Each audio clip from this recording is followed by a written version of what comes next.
Hello and welcome to the It's a Good Day Knitting podcast. My name is Alice, I'm a South African knitter and this is my first of hopefully many knitting podcasts to come. So in terms of what I'm wearing today, I'm wearing the Mey Camisole by Nabita Jouret. This pattern is actually started in the middle and then you work your way up and down.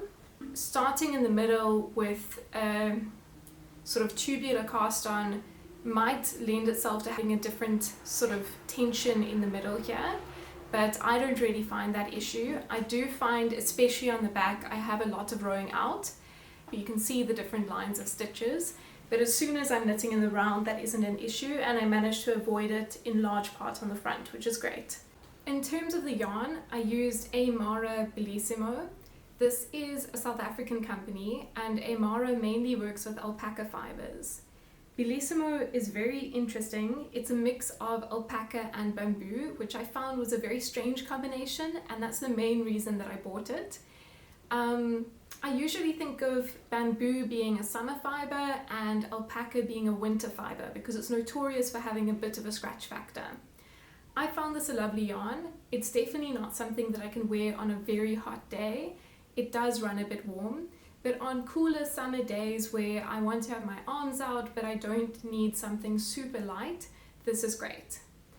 I don't know that I would use it again in the future for a summer garment. I just don't think I need two items like this. And I also find that the yarn is on the more expensive side, which is part of why I only bought 2 skeins of it for this project. What I did find slightly disappointing with the one ball of this yarn is that there were about 4 knots in the one ball, which means that you land up running out of a large portion of that yarn, because I often like to do my crossovers between different sections of yarn at the underarms so that I don't get a larger stitch on the front or on the back of the garment, which meant that on either side of the knot I was losing about 20 centimeters of yarn, which overall makes a big difference, especially when I didn't necessarily have enough yarn for this full camisole to begin with. The other issue that I found with this top is that the ribbing definitely flared out both at the arms and at the neckline. I guess you could solve this with some elastic. Because this garment wasn't something where I needed a lot of stretch, the armholes are already quite big. I just took those extra 20 centimeter segments of yarn and I used those along the armhole to sort of draw it together. I don't really think this is an issue with the pattern. I think that the yarn is just probably a poor fit for this pattern. I think that alpaca and bamboo don't have as much stretch as a merino would, and merino ribbing tends to hold a much tighter rib and has a bit more stretch in it. So I think that if I knitted this in the original recommended fiber, that problem wouldn't be there. So this is my Celeste Sweater by Petite knit, and this is my pride and joy right now. I think it's completely normal to think that your most recent finished object is your best finished object, but this is definitely right up there in my favorite finished objects. I think that Petite knit really made a great pattern here. The construction is lovely, the instructions are clear. The color work is always only 2 strands at a time, which is also nice because you aren't having to manage multiple floats for each round. In terms of the pattern, you start off with a tubular cast on, and then it's a mock neck design, a round yoke, and you knit it from top down. It's very simple, very clear, and I didn't have any issues following it. I did have a lot of challenges making this pattern, but that was completely my fault and nothing to do with the design at all. In the design, you work the color work and then you have German short row shaping just under the color work. I find that my neck is extremely sensitive and I wanted to make sure that the neck wasn't going to ride up too much. I sometimes find that if the German short rows are too low on the pattern, that it doesn't really bring the back of the neck up as much as I want it to, and then the front tends to ride up and irritate my neck. So what I did with this pattern was I did German short rows directly under the ribbing, and I did quite a lot of short rows. So at the back I had about 4 centimeters of short rows, and initially I thought it was fine. I worked my way through the color work. I did a few German short rows under the color work, not as many as she recommends, and then I finished the body and finished most of the arms. But the more I looked at this pattern, the more I realized that changing the German short rows had completely changed the neckline. Instead of it having this beautiful ribbing that goes straight out into a circular yoke, the yoke made more of an oval shape. I found that this just changed the garment and it didn't look like I wanted it to look. By that point, I was so far into the garment, I couldn't imagine myself ripping back. I would be basically ripping back the whole sweater. So one option at that point would have been to pick up the row directly above the yoke, and then just to take out those German short rows, do some decreases, and then rib back up to the neck with a tubular bind off. And I think that would have been fairly easy. What I chose to do instead is that I picked up a row just above the German short rows and just below the German short rows, and then I grafted the two pieces together. And I managed to get that to work, and I think that was overall a fairly painless procedure. You can see at the moment that there is some visible stitching there, but because it's so close to the ribbing and the colour work, it doesn't really stand out and it doesn't bother me at all. The next part of the journey was that I finished the sleeves. Everything was bound off in a tubular bind off. And then I realized that it was just too short. So this garment was hitting me just at the waist, and it would hit the waist of any high-rise jeans. But I didn't feel that it had that cozy, snug feel that I was looking for from the garment. So I picked up 2 rows of stitches, cut the row in between, and I knit an extra 4 centimeters. And then I grafted it together. This process was extremely long. I think that it looks okay. This garment hasn't been blocked yet, so I can see the line where I grafted the pieces together, but I don't think it's going to be visible as soon as this is blocked properly. So at the time that I decided to knit this garment, we were going on a trip to Australia. And I decided to force my husband to follow me around to all of the yarn shops so that I could find the correct yarn.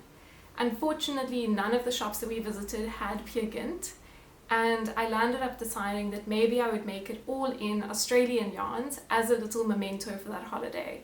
I'll put the 4 yarns that I made this in up on the screen. One yarn that I wanted to highlight from this pattern is Rimu from New Zealand. It's a beautiful chocolatey brown yarn. It's called the Paru Brown, and it's a mix of both possum wool and merino. It's got a really lovely feel, and the chocolatey brown is just so warm, and it's got this depth to it. I find that a lot of brown yarn tends to run very cool or very red, and it's difficult to find the perfect chocolatey brown, which this one definitely does.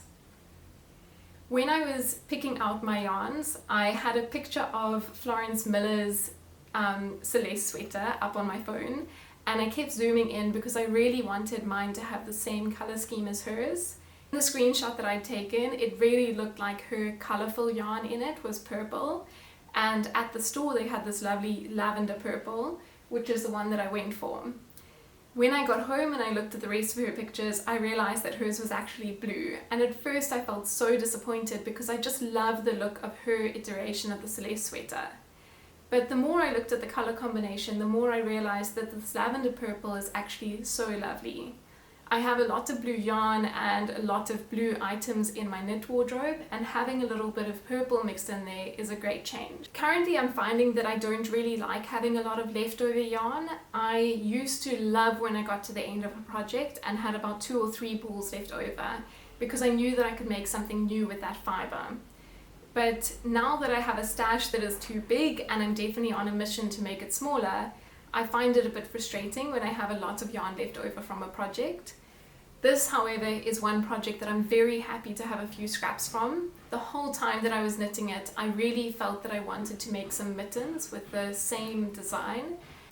I have about 3 balls of the main color of yarn left over, and then probably half a ball of each other color. So I've decided to make some mittens. I'm calling them the Celeste mittens, even though they aren't exactly the Celeste mittens. I'm just using my own design.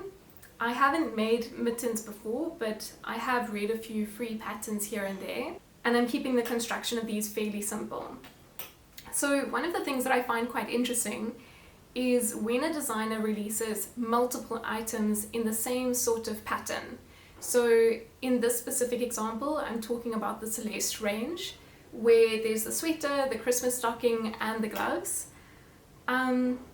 I find that when a designer releases a garment where there's a really interesting colorwork construction, but you also feel that you could make the garment more your own or apply the same colorwork to a different garment, that it probably is worth buying that initial item because you're paying for that designer's colorwork and their design, even if you're applying it to something else. But when it becomes interesting is when there are multiple items in the same range. So I've bought the Celeste Sweater and I feel that I've paid for that intellectual property, and I don't feel that I need guidance on the construction of the mittens. Her mittens look like a very simple design, and I also am making a very simple design. I have no idea if it's exactly the same. It probably is very similar. As I said, I'm not using the exact same pattern, but my pattern is fairly similar to hers. So I feel like paying for the next item, the sock, the mittens, whatever it may be, you're paying for someone else to do that thinking work for you. But to apply the same colorwork design from the first item to the next item, I think is perfectly okay, but maybe other people have different opinions on that, and I would love to hear about it. Do you think that you still have to pay for the designer's intellectual property if you're applying it to multiple different garments? Or do you think that you've got the one garment and it's free reign moving forward? I'd love to hear your opinions on this. If you think anything differently to me, if you feel like I should be paying for the pattern, let me know in the comments below, and I'd love to have a chat about the ethics of it. My next finished object is the Paloma Sweater by Espace Tricot, and this is a beautiful raglan construction. So in terms of the design, again, it's top down and it's quite a simple raglan design. You land up increasing quite a lot, that you get a very wide body, and the design element that really makes this stand out is that you have twisted rib through the neck, and then that twisted rib continues down the sleeve all the way into your ribbing at the end of the sleeve. I found this pattern really simple, really lovely to follow. What I have found on a previous version of this sweater is that there isn't really any short row shaping around the neck, and it does tend to form a bit of a bobble at the front. What I've done with this one is directly under the neck ribbing, I did some German short rows, and I did some increases during those short rows as well as continuing that twisted rib. After that, I just continued the sweater as is, and I found that that eliminated that bit of bobbling at the front. In terms of the yarn, I used Drops Lima in black, and I'm incredibly happy with this yarn. I've worn this sweater a fair amount of times. It does tend to hold onto my hair, and you can definitely see it, my blonde hair standing out on the black yarn, but it doesn't seem to be pilling, and it's a very warm fibre. There is definitely a bit of a scratch factor, so again, it can be a bit scratchy and sensitive on my neck, but I find on colder days that's not really an issue, and with the construction of the neckline I can just fold it in if that's a problem. I was really surprised with how economical this yarn is. So I think in total for all of the yarn that I bought for the sweater, I paid around £13 on Wool Warehouse. It was on a sale at the time, and I've got 3 balls of Drops Lima left over. So if you have any recommendations of what to do with 3 balls of Drops Lima, I would love to hear about it. I've been thinking about knitting a beanie to match this, or potentially a small pullover. I do find that this garment has a very nice flow and it looks very elegant. Once again, I haven't blocked this yet, and usually I'm someone who classifies a garment as a whip until it's blocked. But lately I've been wearing these two unblocked, and I think that once I do block it, that ribbing on the side will really straighten out. My next sweater is my Seasons cardigan by Ozetta. What I find fantastic about the sweater is that your button band is worked with the sweater, so you don't have to go back to do any finishing. As you start the sweater, you start with the button band and then you start to increase from there. The body is knit in half fisherman's rib, and then there's a ribbed button band at the front. I've heard a lot of people say that this is an extremely quick cardigan to knit up. I started knitting the sweater up in 2023, so that's over a year and 4 months ago now, but a large part of that is because I was working an extremely busy job at the time, and I would have lunch breaks for 30 minutes. There was no tea room, and you'd take your lunch break on your own.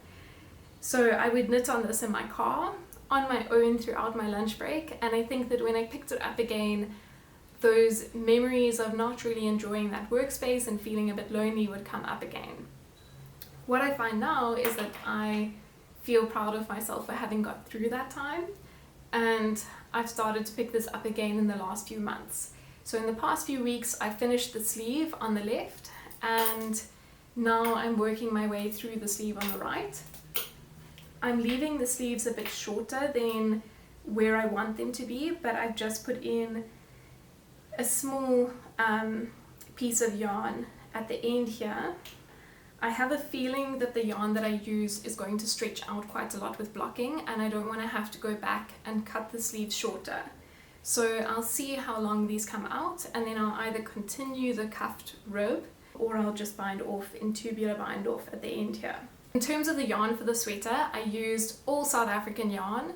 So this is African Expressions Harmony mixed with African Expressions Hope. Harmony is 100% merino. I believe it's superwash, even though it doesn't necessarily say that on the website. And the Hope is their mohair polyamide blend.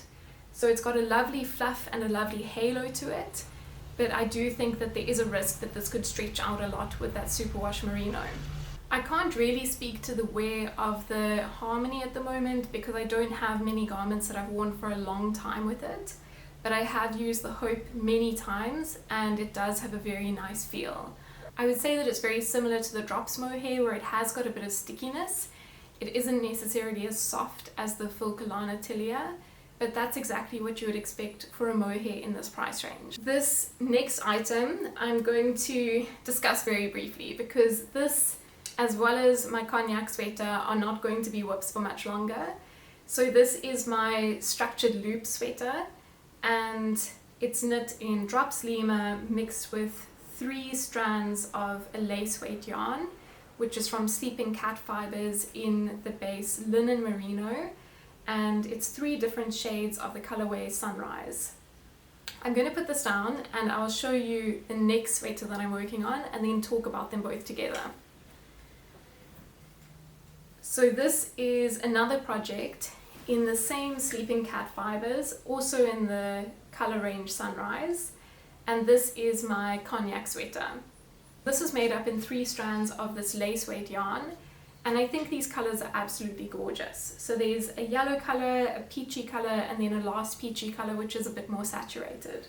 This has been a bit of an indecisive journey with this yarn.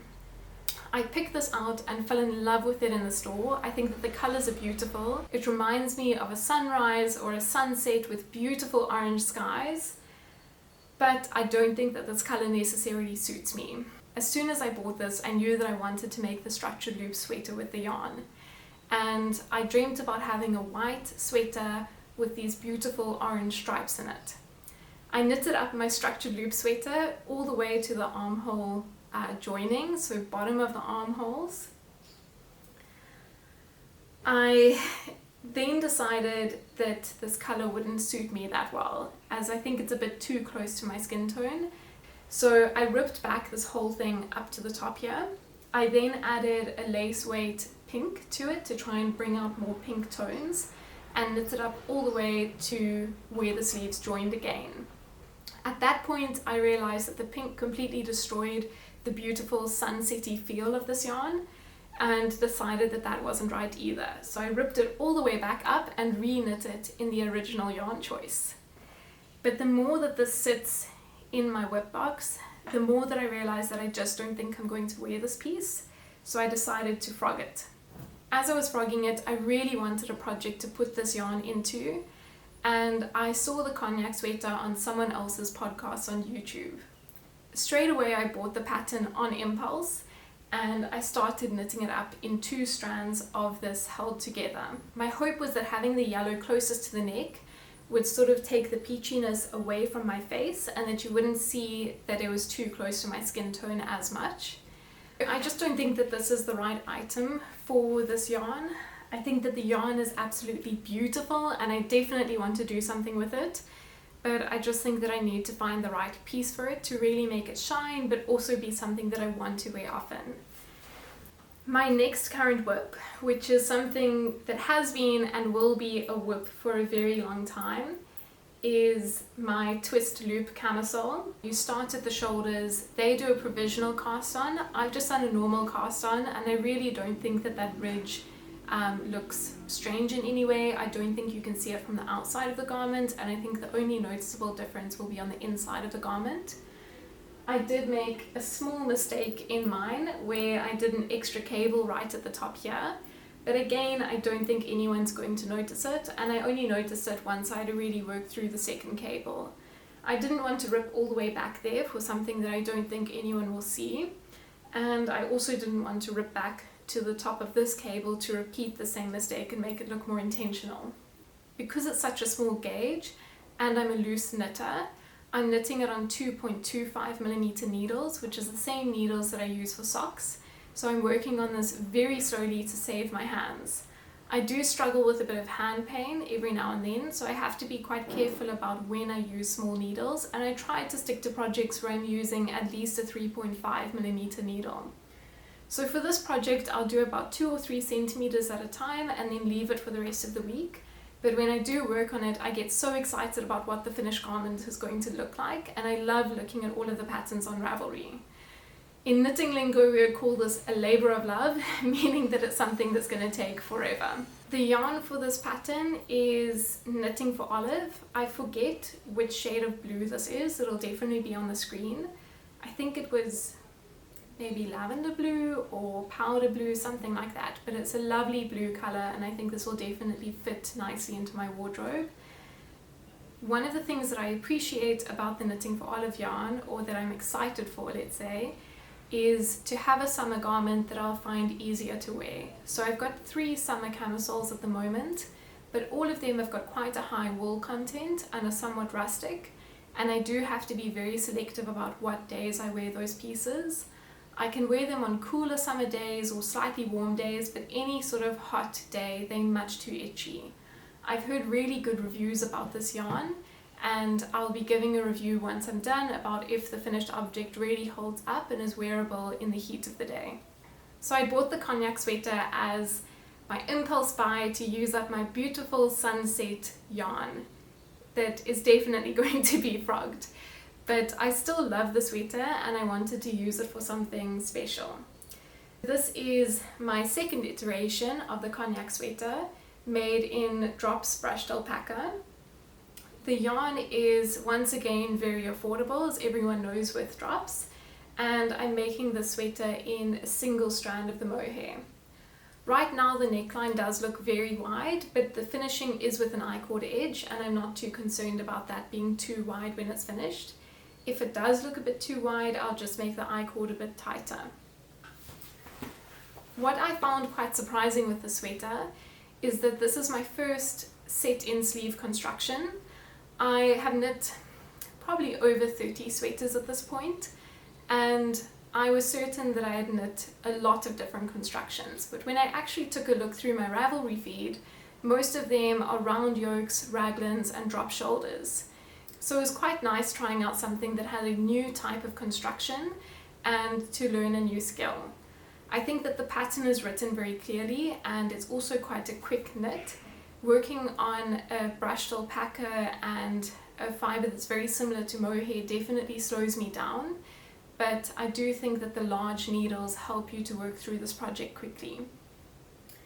The yarn itself was quite surprising for me. I've had this yarn in stash for a year now, but I've never worked with the brushed alpaca before.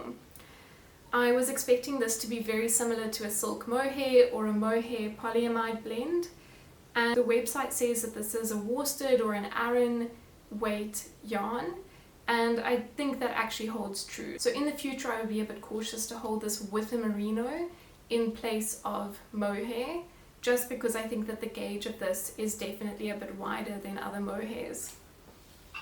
My next item is basically an iteration of the Oslo Hat.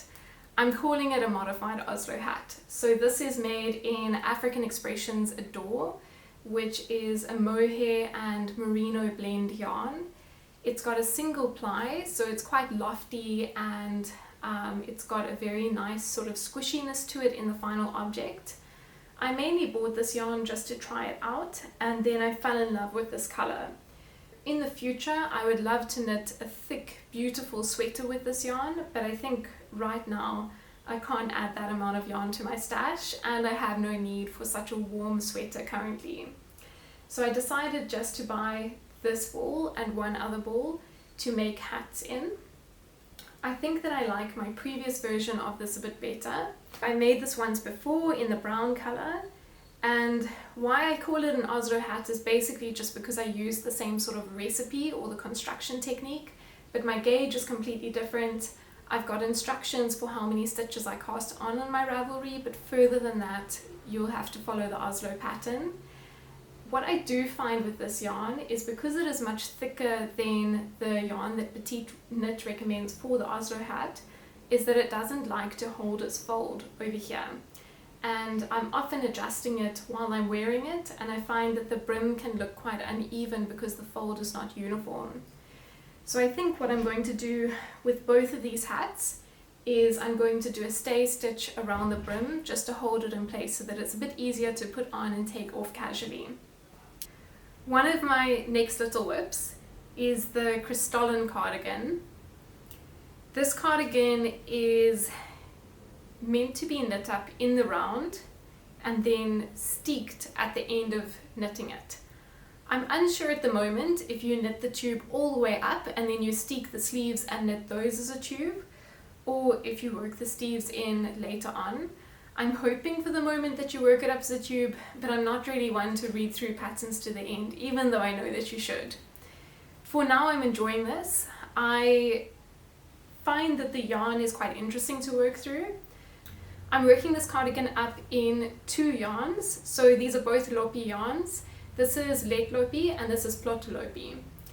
The let lopi is very rustic feeling. It's got a lovely depth to the wool. I think that it's dyed in the wool, and that's why you get this variegation between the blue and the white in each strand. It's a single ply and it's just got a lovely lofty feel.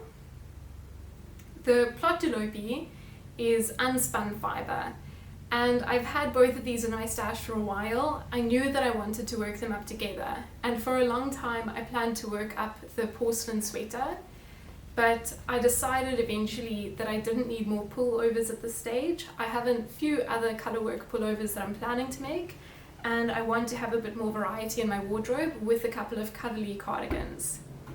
My final mini whip is my Garter scarf.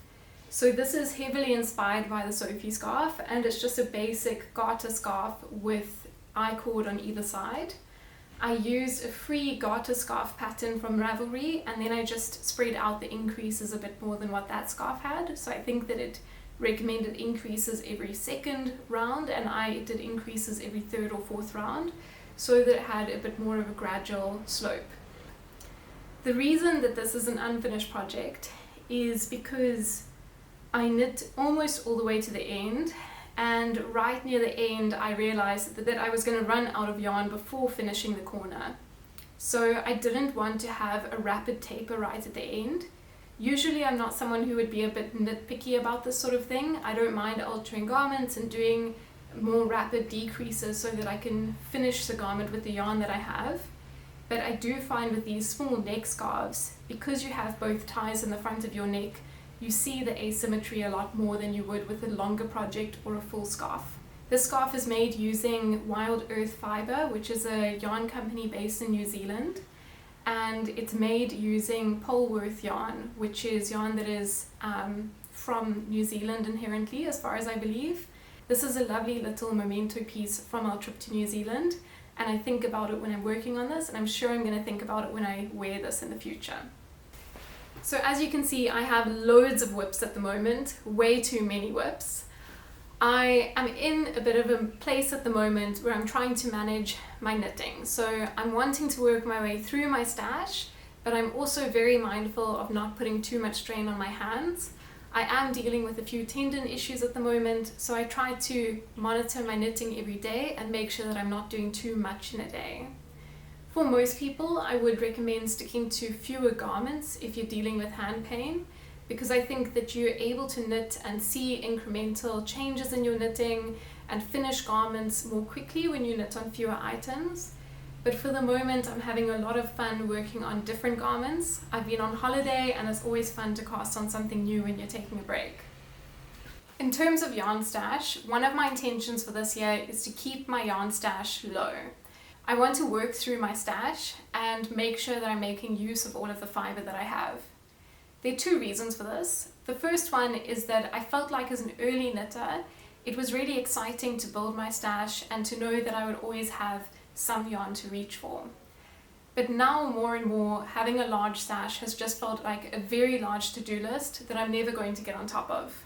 And at certain points it almost becomes a source of anxiety. That sounds way too extreme, but I do feel like it's always that I have something to do, and I would much rather know that my stash was low, and if I wanted yarn for a project I could go out and get it. The second reason is that I'm hoping to move later on in the year, and it really would feel like a waste if I had to leave some of that stash behind. I don't think I would be able to take my stash with me, at least not as unknitted garments. So hopefully by the time we go, I have some beautiful new knitted sweaters that I can take with me, and I'm not really leaving much of a stash here. I did, however, want to talk about some yarn that is currently in my stash. The first yarn that I wanted to chat about is Schoppel's Crazy Zauber Ball yarn. I believe that this is a sock yarn, but I feel like this would be very light as a sock yarn. I'm not sure if it sort of blooms a lot when it's washed, but I thought that this could be really lovely as a structured loop sweater, so having white in the background and then this as the stripes. I definitely think that this having pink and purple and then little spots of yellow in it would make me reach for this sweater. And that might be one of the next things that I cast on once I work my way through a couple of these whips. The other yarn that I'm putting some thought into is my 3 balls of leftover drops Lima from my Paloma Sweater. So this is a double knit yarn, and I think I have around 300 meters of this in total between the 3 balls. I really would love to make a cowl or some sort of vest. I've had my eye on the Amy vest for a while that ties on the sides, but I don't think that this will be enough for a full vest. So I'm either going to have to look at a smaller project, or I could look at doing stripes with this and something else. The last bit of yarn that is currently a whip but will very soon be stash yarn is this wonderful sunset orange. I've been putting a lot of thought into this orange because I want it to be something really, really special. One of the ideas I've had is to make this into a wave sweater with a sky blue or a beautiful cornflower blue in the background, and then these as the waves going across the sweater. I'll still need to do the maths to figure out if I'll actually have enough for this to use it for the wave sweater, or I could do some other sort of color work motif with this. One of the downsides with that idea is that I don't really have a sweater quantity of any blue yarn in my stash at the moment, and I don't want to go out and buy a sweater quantity of yarn currently with my intentions for my yarn stash. Whilst I don't have yarn acquisitions, I do have something else very special. So I went to a second-hand bookshop yesterday and I decided to have a quick look through their knitting section. I've been to the shop before, and whilst they usually don't have any knitting books, they often have some nice patterns here and there. This time I was especially lucky because I got my hands on this knitting book. I find this book really fascinating because a lot of older books that I've looked at don't really have anything about knitting in the round or anything about continental knitting, whereas this one basically covers the width and breadth of knitting. It starts from English style, continental style, and even a bit on Portuguese knitting. They have a lot of information on different types of increases, decreases, cast-ons, cast-offs, and I'm quite excited to work my way through this knitting book. I think what I might do is make a few swatches using new to me types of cast-ons and cast-offs and see how they look after blocking. The other things that I got at the shop were quite fun. I've been thinking about ways to work my way through smaller quantities of stash yarn. So I picked up a mitten pattern and a glove pattern. I then picked up some very cute teddy bear patterns, which I find absolutely adorable, and I've been thinking about making some teddies for some friends or even just for myself using up those smaller pieces of stash yarn to make some little stripy teddies. Thank you so much for joining for this episode. I would love to see you next time. For now, you can leave some comments below, anything that you're knitting on at the moment, and like this video if you enjoyed it.